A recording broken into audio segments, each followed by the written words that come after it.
বাংলা সাহিত্যের রোমাঞ্চকর কিছু গল্প দিয়ে সাজানো আমাদের এই বিশেষ নিবেদন সানডে সাসপেন্স। আজকের গল্প অভিশপ্ত।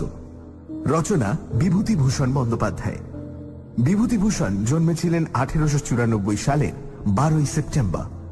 বাংলা সাহিত্যের পাঠক তাকে মূলত চেনে পথের পাঁচালী এবং অপুর সৃষ্টিকর্তা রূপে। পথের পাঁচালী ছাড়া তার বিখ্যাত উপন্যাসগুলির মধ্যে আছে অপরাজিত, আরণ্যক, আদর্শ হিন্দু হোটেল, অশনি সংকেত ইত্যাদি। ছোট গল্পের মধ্যে আছে একটি ভিন্ন স্বাদের মজার গল্প বাক্সবদল। কিশোরদের জন্য লেখা চাঁদের পাহাড় আজও আমাদের অতি প্রিয়। 1950 সালের 1 নভেম্বর মাত্র 55 বছর বয়সে বিভূতিভূষণ বন্দ্যোপাধ্যায়ের মৃত্যু হয়। আজ সানডে সাসপেন্সে তাঁর লেখা একটি ছোট গল্প অভিশপ্ত। এই গল্পটি আমরা নিয়েছি দীপায়ন থেকে প্রকাশিত বিভূতিভূষণ বন্দ্যোপাধ্যায়ের অলৌকিক গল্প সম্ভার থেকে। প্রধান চরিত্রে গল্পের কথক, তাঁর সঙ্গী আর মাঝি নরনারায়ণ রায় এবং লক্ষ্মী দেবী। গল্প পাঠে মীর। লক্ষ্মী দেবীর চরিত্রে শ্রী। গল্পের সূত্রধার দীপ। শুরু হচ্ছে অভিশপ্ত।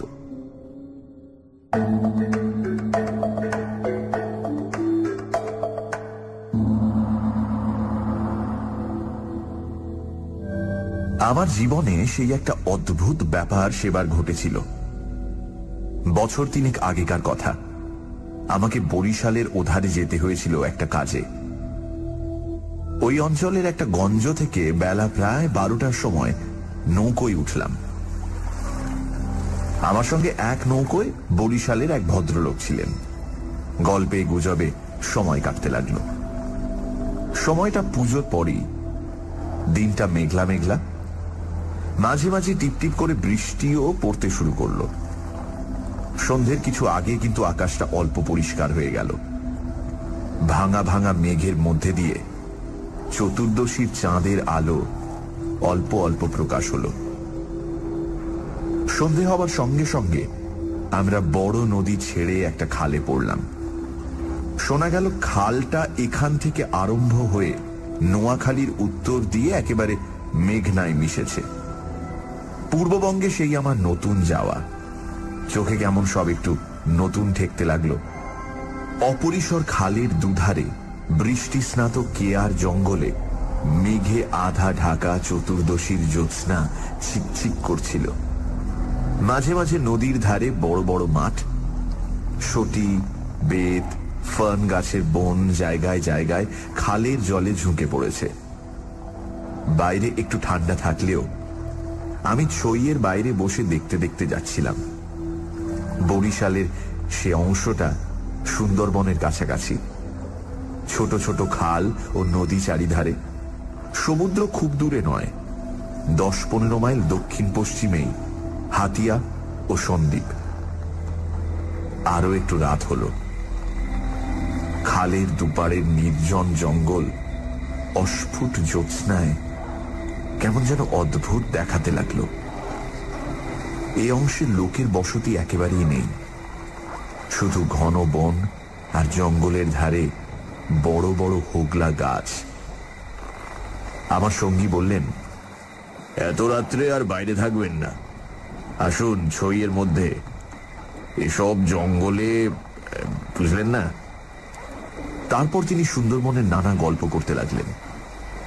তার এক কাকা নাকি ফরেস্ট ডিপার্টমেন্টে কাজ করতেন। তাঁরই লঞ্চে করে তিনি একবার সুন্দরবনের নানা অংশে বেরিয়েছিলেন। সেই সব গল্প। রাত প্রায় 12টার কাছাকাছি হলো। মাঝি আমাদের নৌকোয় ছিল মোটে একটি। সে বলে উঠল, বাবু, একটু এগিয়ে গিয়ে বড় নদী পড়বে। এত রাতে একা সেই নদীতে পাড়ি জমাতে পারবো না। এইখানেই নৌকো রাখি। নৌকো সেখানেই বাঁধা হলো।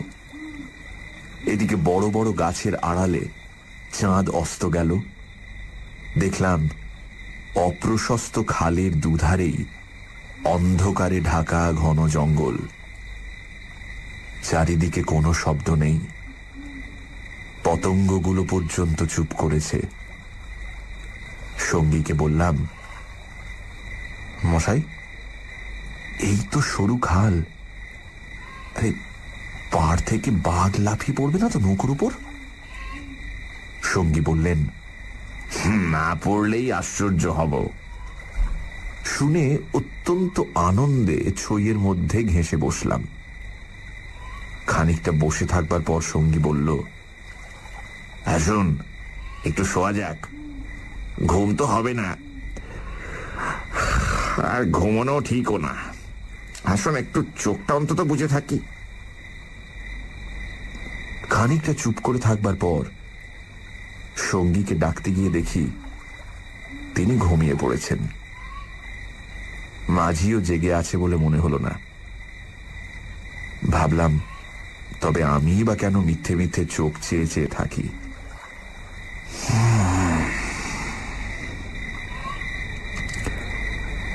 তারপর যা ঘটল সেটি আমার জীবনের এক অদ্ভুত অভিজ্ঞতা। শুতে যাচ্ছি, হঠাৎ আমার কানে গেল অন্ধকার ঘন ঝোপের ওপাশে অনেক দূরে গভীর জঙ্গলের মধ্যে কে যেন কোথায় গ্রামোফোন বাজাচ্ছে। তাড়াতাড়ি উঠে বসলাম। গ্রামোফোন?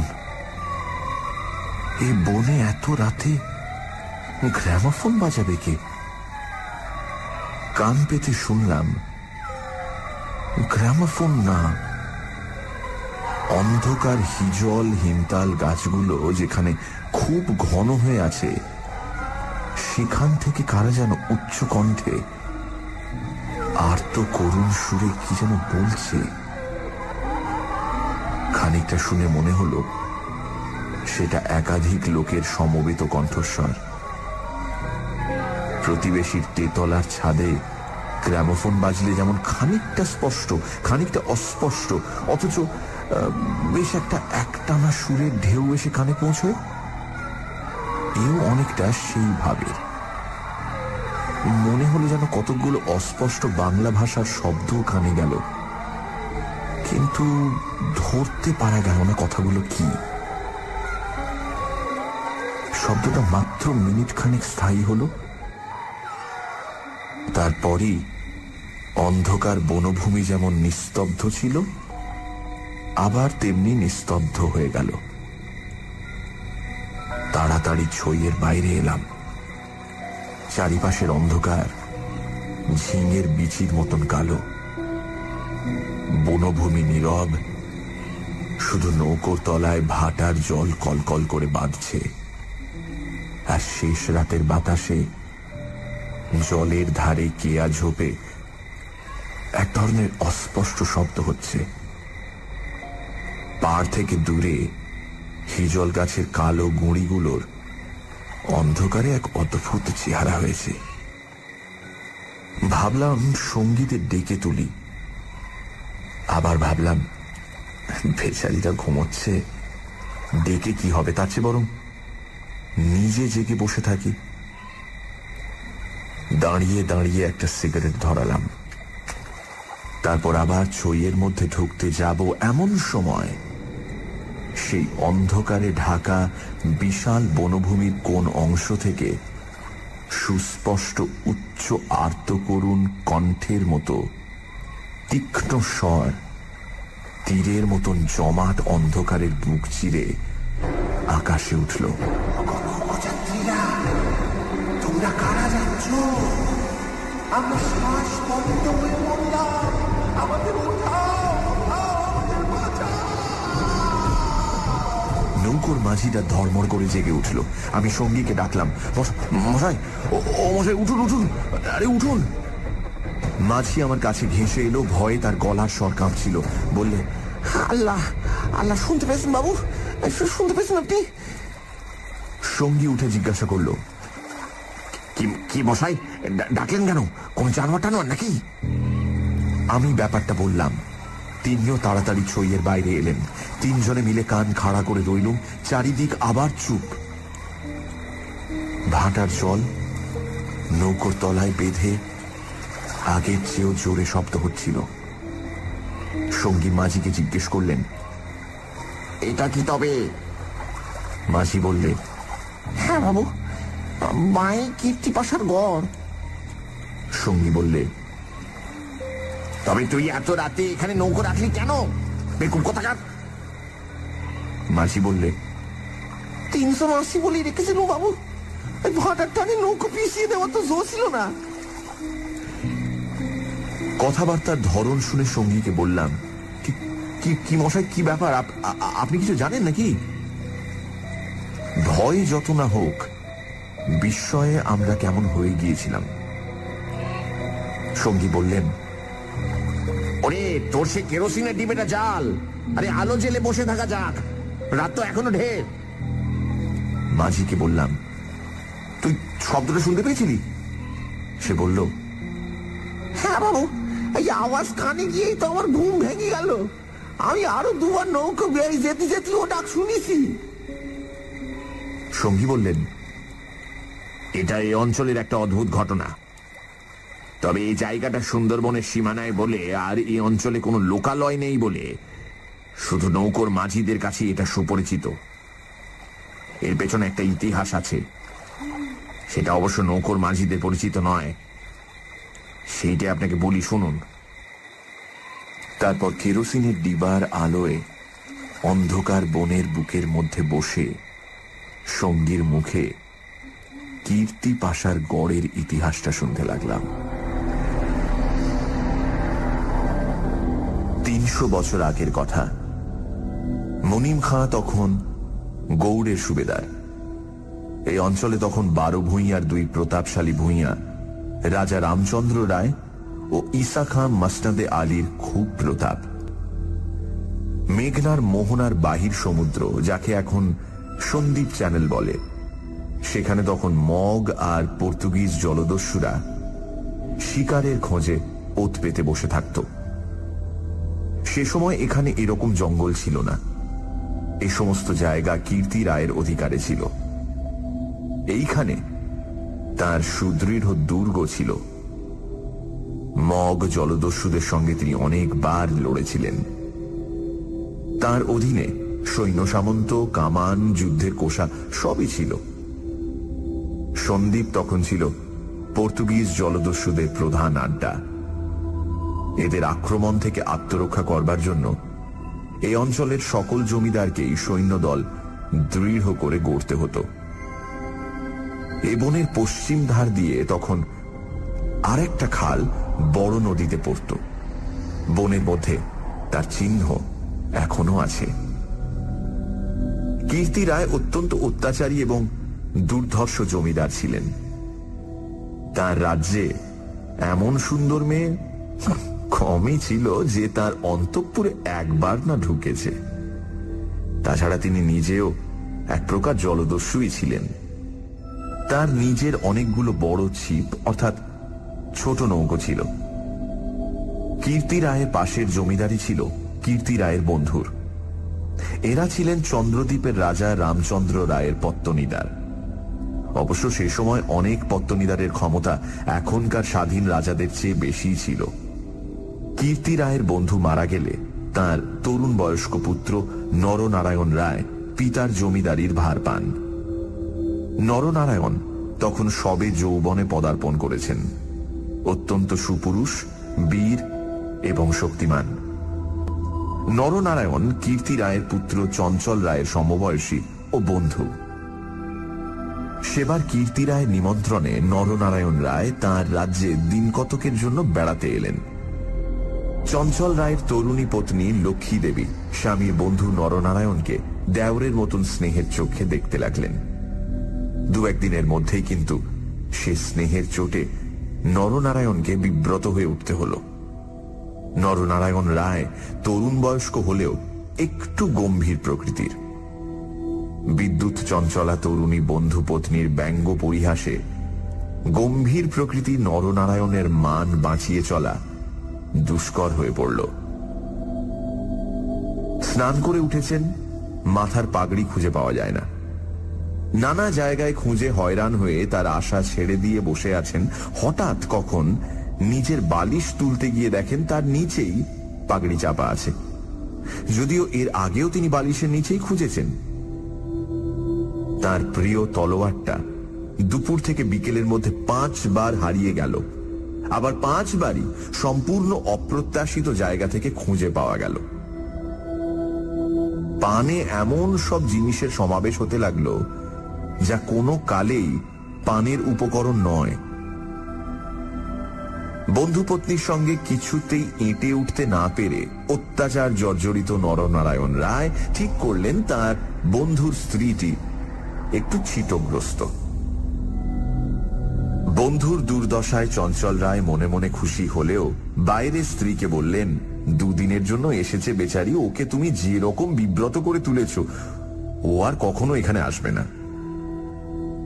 দিন কয়েক এরকম কাটবার পর কীর্তি রায়ের আদেশে চঞ্চল রায়কে কি একটা কাজে হঠাৎ গৌড়ে যাত্রা করতে হলো।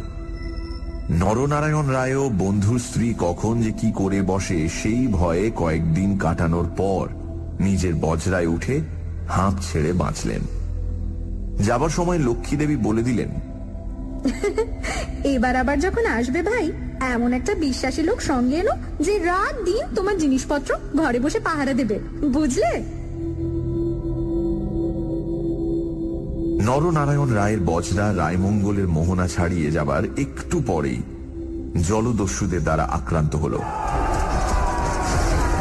তখন দুপুরবেলা সমুদ্রের সেই অংশে এমন কোনো নৌকো ছিল না যারা সাহায্য করতে আসতে পারে। সেটা রায়মঙ্গল আর কালাবদর নদীর মুখ, সামনেই সমুদ্র, সন্দ্বীপ চ্যানেল জলদস্যুদের প্রধান ঘাঁটি। নরনারায়ণের বজরার রক্ষীরা কেউ হত হল, কেউ সাংঘাতিক জখম। নিজে নরনারায়ণ দস্যুদের আক্রমণ প্রতিহত করতে গিয়ে হাঁটুতে কিসের খোঁচা খেয়ে অজ্ঞান হয়ে পড়লেন। জ্ঞান হবার পর দেখতে পেলেন তিনি এক অন্ধকার জায়গায় শুয়ে আছেন। তার সামনে কি যেন একটা বড় নক্ষত্রের মতন জ্বলছে। খানিকক্ষণ জোরে চোখের পলক ফেলবার পর তিনি বুঝলেন যাকে তারা বলে মনে হয়েছিল তা আসলে একটি ছোট জানালা থেকে ঢুকে আসা বাইরের আলো। নরনারায়ণ দেখলেন তিনি একটি অন্ধকার ঘরের ভেজা মেঝের উপর শুয়ে আছেন। ঘরের দেয়ালের জায়গায় জায়গায় সবুজ শ্যাওলার দল গজিয়েছে।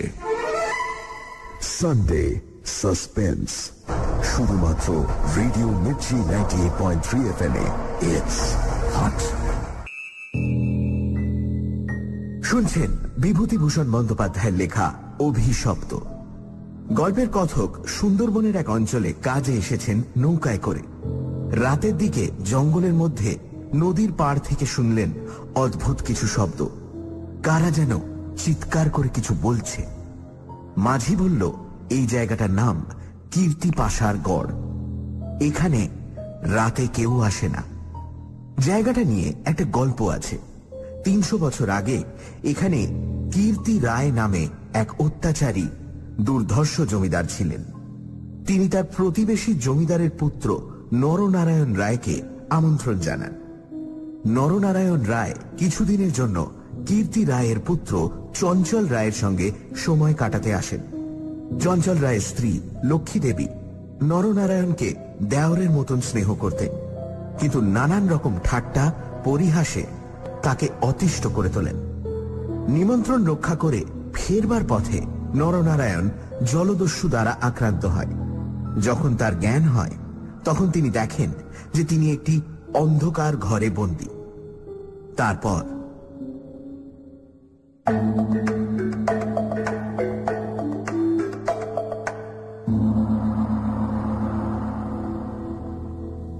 আরো কদিন, আরো কটা রাত কেটে গেল। কেউ তার জন্য কোনো খাবার আনলো না। তিনি বুঝলেন যারা তাকে এখানে এনেছে তাকে না খেতে দিয়ে মেরে ফেলাই তাদের উদ্দেশ্য। মৃত্যু, সামনে নির্মম মৃত্যু। সেদিনটাও কেটে গেল। আঘাতজনিত ব্যথায় এবং ক্ষুধা তৃষ্ণায় অবসন্ন নরনারায়ণের চোখের সামনে থেকে জানালার শেষ আলোটাও মিলিয়ে গেল। তিনি অন্ধকার ঘরের পাথরের মেঝেতে শুয়ে অধীরভাবে মৃত্যুর অপেক্ষা করতে লাগলেন। অনেকক্ষণ পরে, কতক্ষণ কতক্ষণ পরে তা তিনি বুঝতে পারলেন না। হঠাৎ আলো চোখে লেগে তার তন্দ্রা ঘোর কেটে গেল। বিস্মিত নরনারায়ণ চোখ মেলে দেখলেন তার সামনে প্রদীপ হাতে দাঁড়িয়ে তার বন্ধুর স্ত্রী লক্ষ্মী দেবী। কথা বলতে গিয়ে লক্ষ্মী দেবীর ইঙ্গিতে নরনারায়ণ থেমে গেলেন। লক্ষ্মী দেবী হাতের প্রদীপটি আঁচল দিয়ে ঢেকে নরনারায়ণকে তার অনুসরণ করতে ইঙ্গিত করলেন। একবার নরনারায়ণের সন্দেহ হল, এসব স্বপ্ন হয়তো, কিন্তু ওই যে দীপশিখার উজ্জ্বল আলোয় ভিজে দেয়ালে সবুজ শ্যাওলার দল স্পষ্ট দেখা যাচ্ছে। নরনারায়ণ শক্তিমান যুবক, ক্ষুধায় দুর্বল হয়ে পড়লেও নিশ্চিত মৃত্যুর গ্রাস থেকে বাঁচবার উৎসাহে তিনি দ্রুত পায়ে বন্ধুপত্নীর পেছন পেছন চললেন। একটা বাঁকা পাথরের সিঁড়ি দিয়ে উপরে উঠে একটি দীর্ঘ সুড়ঙ্গ পার হবার পর তিনি দেখলেন যে তারা কীর্তি রায়ের প্রাসাদের সামনের খাল ধারে এসে পৌঁছেছেন। লক্ষ্মী দেবী একটা ছোট বেতে বোনা থলি বার করে তার হাতে দিয়ে বললেন, এতে খাবার আছে, এখানে খেও না। তুমি সাঁতার জানো, খাল পার হয়ে ওপারে গিয়ে কিছু খেয়ে নাও, তারপর যত শিগগির পারো পালিয়ে যাও। ব্যাপারটা কি নরনারায়ণ রায় একটু একটু করে বুঝলেন। তার বিস্তৃত জমিদারি কীর্তি রায়ের জমিদারির পাশেই, এবং তার অবর্তমানে কীর্তি রায় ভবিষ্যৎ জমিদার। অত বড় বিস্তৃত ভূসম্পত্তি সৈন্য সামন্ত কীর্তি রায়ের হাতে এলে তিনি কি আর কিছু গ্রাহ্য করবেন? প্রদীপের আলোয় নরনারায়ণ দেখলেন তার বন্ধুপত্নীর মুখে সে চটুল হাসি রেখার চিহ্ন নেই। তার মুখখানি সহানুভূতিতে ভরা মাতৃমুখের মতন স্নেহ কোমল হয়ে এসেছে। তাদের চারপাশে গাঢ় অন্ধকার, মাথার উপর আকাশের বুক চিরে দিগন্ত বিস্তৃত উজ্জ্বল ছায়াপথ। কাছেই খালের জল জোর ভাটার টানে তীরের হোগলা গাছ দুলিয়ে কলকল শব্দে বড় নদীর দিকে ছুটেছে। নরনারায়ণ আবেগপূর্ণ সুরে জিজ্ঞাসা করলেন, বৌঠাকুর, চঞ্চল কি এর মধ্যে আছে? লক্ষ্মী দেবী বললেন, না ভাই, তিনি কিছু জানেন না। এই সব শ্বশুর ঠাকুরের কীর্তি, এই জন্যই তাকে অন্য জায়গায় পাঠিয়েছেন। এখন আমার মনে হচ্ছে গৌটো সব মিথ্যে। নরনারায়ণ দেখলেন লজ্জায় দুঃখে তার বন্ধুপত্নীর মুখ বিবর্ণ হয়ে উঠেছে। লক্ষ্মী দেবী আবার বললেন, আমি আজ জানতে পারি খিড়কিগড়ের পাইক সর্দার আমার মা বলে, তাকে দিয়ে দুপুর রাতের পাহারা সব সরিয়ে রেখে দিয়েছিলাম, তাই। নরনারায়ণ বললেন, বৌঠাকুরুন, আমার এক বোন ছেলেবেলায় মারা গিয়েছিল। তুমি আমার সেই বোন, আজ আবার ফিরে এলে। লক্ষ্মী দেবীর পদ্মের মতো মুখখানি চোখের জলে ভেসে গেল। একটু ইতস্তত করে বললেন, ভাই, বলতে সাহস পাই না, তবু একটা কথা বলছি, বোন বলে যদি রাখো। নরনারায়ণ জিজ্ঞাসা করলেন, কি কথা বৌঠাকুর? লক্ষ্মী দেবী বললেন, তুমি আমার কাছে বলে যাও ভাই যে শ্বশুর ঠাকুরের কোনো অনিষ্ট চিন্তা তুমি করবে না। নরনারায়ণ রায় একটুখানি কি যেন ভাবলেন, তারপর বললেন,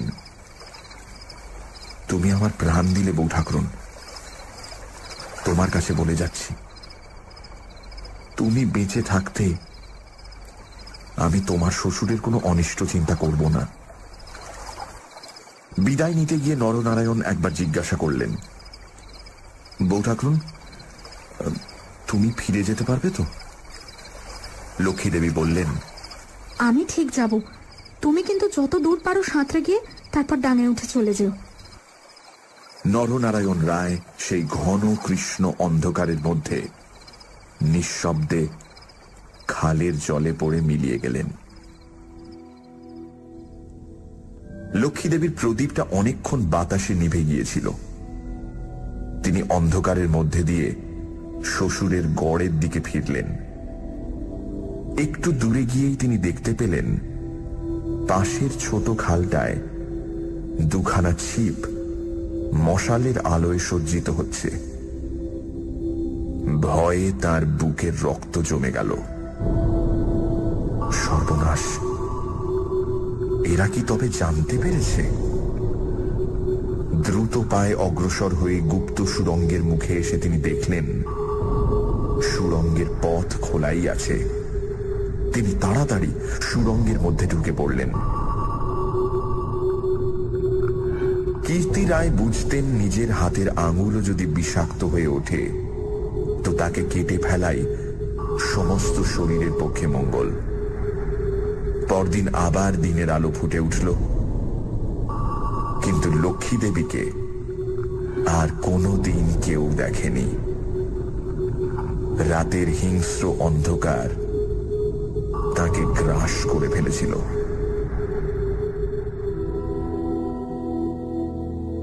নরনারায়ণ রায় নিজের রাজধানীতে বসে সব শুনলেন। গুপ্ত সুড়ঙ্গের দুধারের মুখ বন্ধ করে কীর্তি রায় তাঁর পুত্রবধূর শ্বাসরোধ করে তাকে হত্যা করেছেন। শুনে তিনি চুপ করে রইলেন। এর কিছুদিন পরে তার কানে গেল বাসুন্তার লক্ষণ রায়ের মেয়ের সঙ্গে খুব তাড়াতাড়ি চঞ্চলের বিয়ে। সেদিন রাতে চাঁদ ওঠার পর নিজের প্রাসাদের ছাদে বেড়াতে বেড়াতে চারিদিকের শুভ্র সুন্দর আলোর সাগরের দিকে দৃষ্টিপাত করে দৃঢ় চিত্ত নরনারায়ণ রায়েরও চোখের পাতা যেন ভিজে উঠল। তার মনে হল তার অভাগিনী বউ ঠাকুরানীর চোখের দুষ্টু হাসিটি তারায় তারায় নবমল্লিকার মতো ফুটে উঠেছে। নরনারায়ণ রায়ের পূর্বপুরুষেরা ছিলেন দুর্ধর্ষ দস্যু। হঠাৎ পূর্বপুরুষের সেই বর্বর রক্ত নরনারায়ণের ধমনীতে নেচে উঠল। তিনি মনে মনে বললেন, আমার অপমান আমি একরকম ভুলেছিলাম বউ ঠাকুরুন, কিন্তু তোমার অপমান আমি সহ্য করব না কখনোই।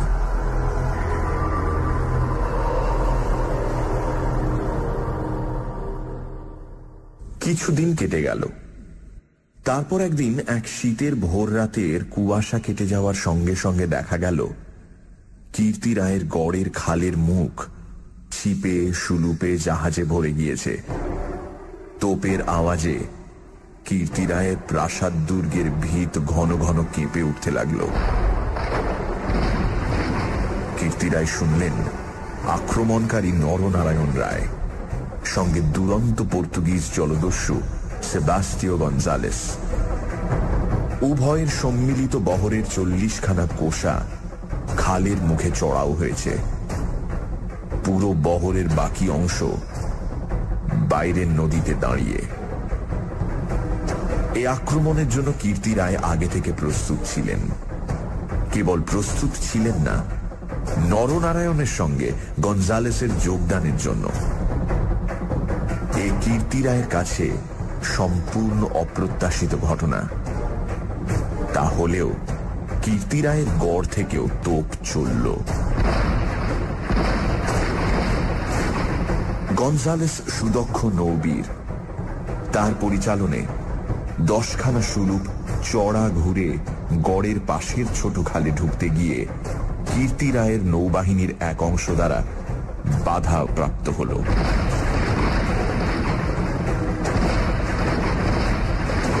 গড়ের কামান সেদিকে এত প্রখর যে খালের মুখে দাঁড়িয়ে থাকলে বহর মারা পড়ে। গঞ্জালেস 2খানা কামানবাহী সুলুপ ছোট খালের মুখে রেখে বাকিগুলো সেখান থেকে ঘুরিয়ে এনে চড়ার পিছনে দাঁড় করালো। গঞ্জালেসের অধীনস্থ অন্যতম জলদস্যু মাইকেল রোজারিও ডি ভেগা এই ছোট বহর খালের মধ্যে ঢুকিয়ে গড়ের পশ্চিম দিক আক্রমণ করবার জন্য তৈরি হল। অতর্কিত আক্রমণে কীর্তি রায়ের নৌবাহিনী শত্রু বহর দ্বারা ছিপিয়াঁটা বোতলের মতন খালের মধ্যেই আটকে গেল। বাইরের বড় নদীতে গিয়ে যুদ্ধ দেবার মতন ক্ষমতা তাদের আদৌ রইল না। তবুও তাদের বিক্রমে রোজারিও অনেকক্ষণ পর্যন্ত কিছু করে উঠতে পারলেন না। কীর্তি রায়ের নৌবহর দুর্বল ছিল না।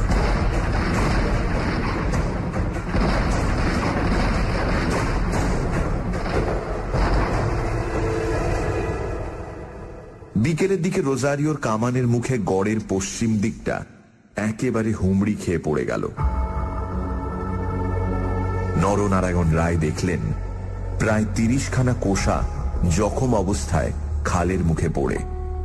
কীর্তি রায়ের গড়ের কামানগুলো সব চুপ। নদীর দুপাড় ঘিরে সন্ধে নেমে আসছে। উপরে নিস্তব্ধ নীল আকাশে কেবলমাত্র এক ঝাঁক শকুনি কীর্তি রায়ের গড়ের উপর চক্রাকারে ঘুরছে। হঠাৎ নরনারায়ণ রায়ের চোখের সামনে বন্ধু পত্নীর কাতর মিনতিপূর্ণ সেই চোখ দুটি মনে পড়ল। তীব্র অনুশোচনায় তার মন তখনই ভরে উঠল। তিনি করেছেন কি? এই রকম করে কি তিনি তার স্নেহময়ী প্রাণদাত্রীর শেষ অনুরোধ রাখতে এসেছেন? নরনারায়ণ রায় হুকুম জারি করলেন, কীর্তি রায়ের পরিবারের এক প্রাণীরও যেন প্রাণহানি না হয়। একটু পরেই সংবাদ এলো গড়ের মধ্যে কেউ নেই। নরনারায়ণ রায় বিস্মিত হলেন। তিনি তক্ষুনি নিজে গড়ের মধ্যে ঢুকলেন। তিনি এবং গঞ্জালেস গড়ের সমস্ত অংশ তন্ন তন্ন করে খুঁজলেন। দেখলেন সত্যি কেউ নেই। পর্তুগিজ বহরের লোকেরা গড়ের মধ্যে লুটপাট করতে গিয়ে দেখলেন মূল্যবান জিনিসপত্র বড় কিছু নেই। পরদিন দ্বীপ্রহর পর্যন্ত লুটপাট চলল। কীর্তি রায়ের পরিবারের একটি প্রাণীরও সন্ধান পাওয়া গেল না। দুপুরে কেবলমাত্র 2খানা সুলুক খালের মুখে পাহারা রেখে নরনারায়ণ রায় ফিরে চলে গেলেন। এই ঘটনার দিন কয়েক পরে পর্তুগিজ জলদস্যুর দল লুটপাট করে চলে গেলে কীর্তি রায়ের এক কর্মচারী গড়ের মধ্যে প্রবেশ করে। আক্রমণের দিন সকালেই এই লোকটি গড় থেকে আরো অনেকের সঙ্গে পালিয়েছিল। ঘুরতে ঘুরতে একটা বড় থামের আড়ালে সে দেখতে পেল একজন আহত মুমূর্ষু লোক তাকে ডেকে কি যেন একটা বলবার চেষ্টা করছে। কাছে গিয়ে সে লোকটাকে চিনতে পারল। লোকটি কীর্তি রায়ের পরিবারের এক বিশ্বস্ত পুরনো কর্মচারী। তার মৃত্যুকালীন অস্পষ্ট কথায় আগন্তুক কর্মচারীটি মোটামুটি যা বুঝল তাতেই তার কপাল ঘেমে উঠল। সে বুঝল কীর্তি রায় তার পরিবারবর্গ এবং ধনরত্ন নিয়ে মাটির নিচের এক গুপ্ত স্থানে আশ্রয় নিয়েছেন এবং এই লোকটি, একমাত্র এই লোকটি তার সন্ধান জানে। তখনকার আমলে কেউ এই গুপ্ত পথগুলি না খুলে দিলে সেখান থেকে বেরুবার উপায় কিন্তু ছিল না। কোথায় সে মাটির নিচে ঘর তা স্পষ্ট করে বলবার আগেই আহত লোকটি মারা গেল। বহু অনুসন্ধানেও গড়ের কোন অংশে সে গুপ্ত গৃহ ছিল সেটার কেউই সন্ধান দিতে পারল না। ওই ছোট খালটা প্রকৃতপক্ষে সন্দীপ চ্যানেলেরই একটা খাড়ি। খাড়ির ধার থেকে একটুখানি গেলে গভীর অরণ্যের ভেতর কীর্তি রায়ের গড়ের বিশাল ধ্বংসস্তূপ এখনো বর্তমান আছে, দেখা যাবে। বহুদিন থেকেই এখানে একটা অদ্ভুত ব্যাপার ঘটে থাকে। দুপুর রাতে গভীর বনভূমি যখন নীরব হয়ে যায়, হিনতাল হিজল গাছের কালো গুঁড়িগুলো অন্ধকারে যখন বনের মধ্যে প্রেতের মতো দাঁড়িয়ে থাকে, সন্দীপ চ্যানেলের জোয়ারের ঢেউয়ে লোনা জল খাড়ির মুখে জোনাকির মতন জ্বলতে থাকে, তখন খাল দিয়ে নৌকো বেয়ে যেতে যেতে মোম মধু সংগ্রাহকেরা কতবার সে শুনেছে অন্ধকার বনের এক গভীর অংশ থেকে কারা যেন আর্তস্বরে চিৎকার করছে,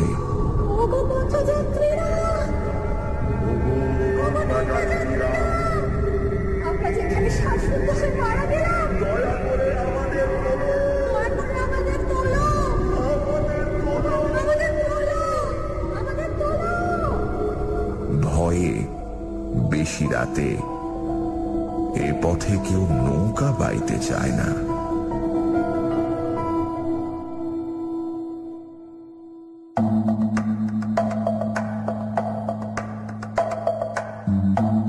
শুনছিলেন অভিশপ্ত, রচনা বিভূতিভূষণ বন্দ্যোপাধ্যায়, গল্প পাঠে মীর, লক্ষ্মী দেবীর চরিত্রে শ্রী, গল্পের সূত্রধার দীপ, শব্দগ্রহণ, আবহ সঙ্গীত এবং স্পেশাল এফেক্টসে রিচার্ড, পরিকল্পনা ও পরিচালনায় ইন্দ্রাণী।